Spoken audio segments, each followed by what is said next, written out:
Another day with Mami A.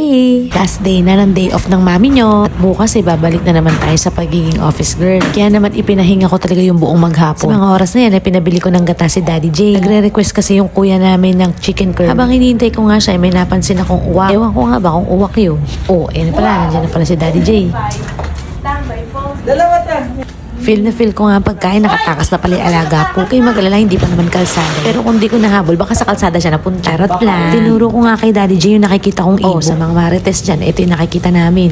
Kaya lang, yung buntot lang niya yung nakikita. Pero yung tunog niya, mukhang uwak.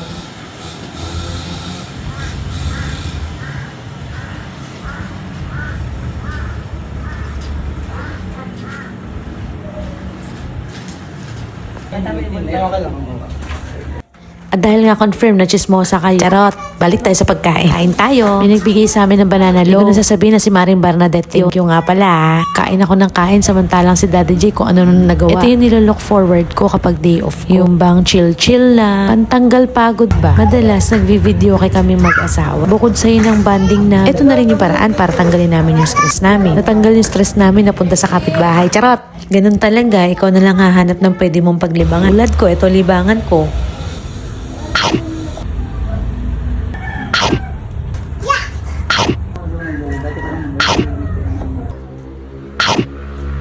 Sorry na, gutom lang lola nyo. Dapat ihati kami diyang mag-asawa sa kape at saka sa tinapay. Abay, nalibang na ako, kinain ko na ng kinain. Ginawa ko siyang kanin at ulam. Aba at naglalambing pa tong bunso ko. Ba't ba pagkalambing, wag mo sabihin may kasunod ka na. Charing! Napagalitan nga dyan si bunso kaya nagsusori sa daddy niya.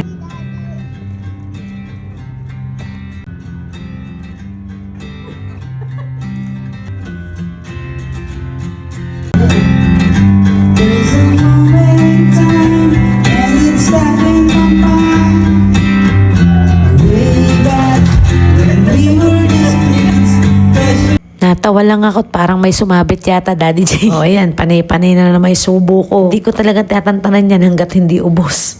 Magkabati na naman sila. Mamaya nag-aaway na naman. Pero sadyang sweet lang talaga tong si Bunso. Actually, lahat naman silang tatlo. Yun nga lang maliit pa kasi tong isa kaya makamami. Pero mas love nila ang daddy nila. Ayan na, hinahanap ni Daddy J yung tinapay. Tsaka yung kape. Ubus ka na kaya inaamoy na lang. Ayan na, ayaw paawat ng auntie nyo. Birit ng birit, ayan tuloy. Malat na ako ngayon. Medyo masakit na sa lalamunan pag nagsalita. Ikaw ba na may mag-concert? Sorry na sa mga kapitbahay namin. Ay, kakulit naman ni Bunso. Ay, kasi pag pala, sorry naman. Naisip ko nga silang ipagluto ng cheesecake. Kasi may natira pa pala ako dun sa ref. Mahilig kasi dito si Akiyo. Pero ginawa ko to kasi nung may inuman sa amin minsan. Ito sana yung pulutan nila. Yung natira.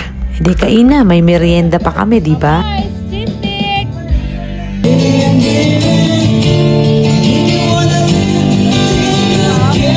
Sarap daw, panay na lang kain ginawa ko.